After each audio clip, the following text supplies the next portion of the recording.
Good morning friends. അപ്പോൾ ഞാനിന്ന് വന്നിരിക്കുന്നത് മറ്റൊരു പുതിയ ചോദ്യമായിട്ടാണ്. ചോദ്യം നോക്കിയേ, 2/5 into 3/2 into 5, 3/4 into 5/2 into 2/3, 2/2 into 5/3 into 3/2 എന്നീ അഭാജ്യ സംഖ്യകളുടെ ലസാഗു, അതായത് LCM കാണാനാണ് പറഞ്ഞേക്കുന്നത്. അപ്പോൾ നമുക്ക് തന്നേക്കുന്ന നമ്പേഴ്സ് ഏതൊക്കെയാണ്? 2/5 ഇൻറ്റു 3/2 ഇൻറ്റു 5, പിന്നെ ഏതാണ് 2/3. ഞാൻ ഓർഡറിലായിട്ട് എഴുതുവാണ്. 2/3 ഇൻറ്റു 3/4 ഇൻറ്റു 5/2, 2/2 ഇൻറ്റു 3/2 ഇൻറ്റു 5/3 ആണ്. നമ്മൾ ഇപ്പം നമ്മുടെ നമ്പേഴ്സിനെ പ്രൈം ഇതാണ് പവേഴ്സിൻ്റെ ഇതിലാണ് തന്നേക്കുന്നതെങ്കിൽ നമ്മൾ എങ്ങനെ LCM കാണുന്നത്?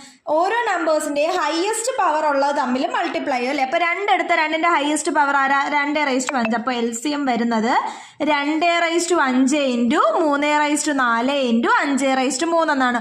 ഓക്കെ അല്ലേ കൂട്ടുകാരെ?